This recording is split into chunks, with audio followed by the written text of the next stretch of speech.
আজকে যে অভিযানটা আমরা পরিচালনা করেছি এটা আমাদের একটা নিয়মিত অভিযান ছিল। রংপুরের ৭২ ব্রিগেডের অধীনে আমরা ৩০ ইস্ট বেঙ্গল এখানে নিয়োজিত আছি। তো বিভিন্ন সময় আমাদের কাছে অভিযোগ আসে, যে অভিযোগগুলো হচ্ছে কিছু কিছু অনিয়ম থাকে, যেমন হচ্ছে দালাল চক্র একটা থাকে যারা হচ্ছে বিভিন্ন ওয়ার্ডে সিট দেওয়া নিয়ে অতিরিক্ত ভাড়া আদায় করে অথবা বলে যে এখানে ভাড়া লাগবে এরকম কিছু। এছাড়াও কিছু দালাল চক্র আছে যারা অ্যাম্বুলেন্সের ক্ষেত্রে বেশি ভাড়া আদায় করে একটা সিন্ডিকেট তৈরি করে। এছাড়াও কিছু একটা চক্র আছে যেটা মানে ইদানিং আমরা জানতে পেরেছি, সেটা হচ্ছে রিক্সা চালকের একটা সিন্ডিকেট আছে যারা বিভিন্ন রোগীদের নিয়ে এসে বিভিন্ন এই রংপুর মেডিকেল ব্যতীত অন্য কোনো ডায়াগনস্টিক সেন্টার বা সেবা সেন্টারে নিয়ে যাচ্ছে, যেখানে তারা আমার কাছে একটা অভিযোগ অলরেডি এসেছে যে তাকে চিকিৎসা শুরুতেই ৪,০০০ টাকার ডায়াগনস্টিক করতে বলা হয়েছে, যেটা নর্মালি আমাদের হওয়ার কথা না। তো এখানে দেখা যায় যে তারা একটা কমিশন পায়। এই একটা সিন্ডিকেট আছে যেটার আমরা গোয়েন্দা তথ্য অনুসারে তাদেরকে ধরার চেষ্টা করব। এছাড়া রংপুর মেডিকেলে আমাদের যে অভিযান আজকে পরিচালনা করেছে, এখানে রোগীদের কাছ থেকে ফিডব্যাক নেওয়া, তাদের সিট থেকে বেশি আদায় করছে কিনা, স্ট্রেচার নিয়ে যাওয়ার জন্য কেউ চাঁদা আদায় করছে না, অথবা তাদের সার্ভিস সম্পর্কে সবগুলোই এখন পর্যন্ত ভালো আছে, যেহেতু আমাদের অভিযান চলমান আছে। আমরা সবাইকেই, সকল রোগীদেরও বলি বা এলাকার লোকজনকেও আপনাদের মিডিয়ার মাধ্যমে পৌঁছে দিতে চাই যে যে কোনো ধরনের অভিযোগ আমাদের এখানে চলমান টহল থাকে অথবা আমাদের ক্যাম্প আছে, আমাদের কাছে অভিযোগগুলো পৌঁছাতে পারলে আমরা তাদের এই অনিয়মগুলো দূর করার জন্য সর্বাত্মক চেষ্টা করে যেতে পারবো।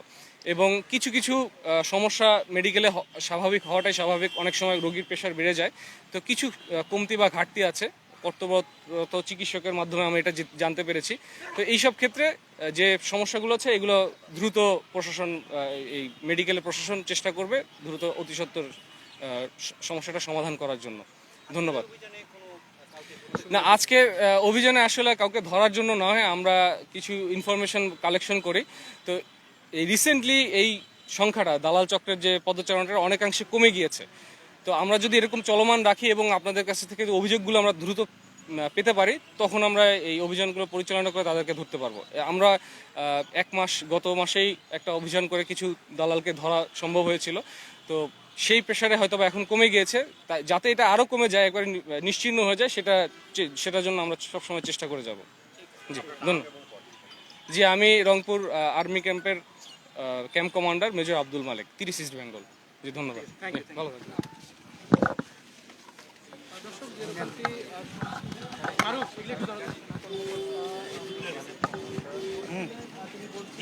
প্রিন্স ভাই, এটা দিয়ে করি খাবো কি আমি? খান আশা করছেন এটা দিয়ে করি খাবো? এ প্রিন্স ভাই, এটা দিয়ে করি খাবো?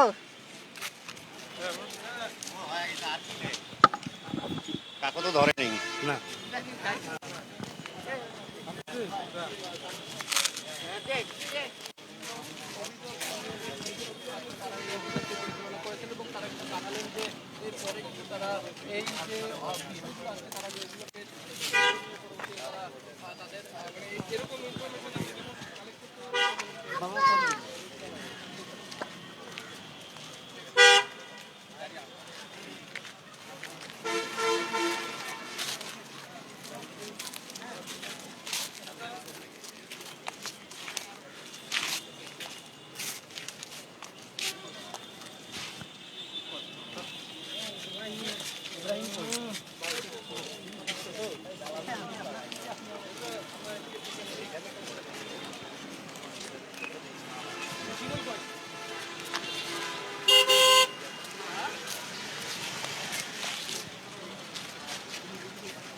আমার সাথে কন্ট্যাক্ট করে দেন।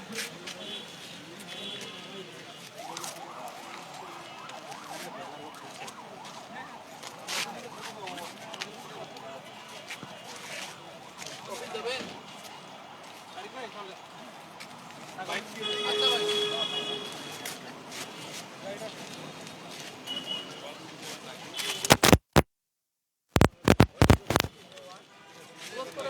769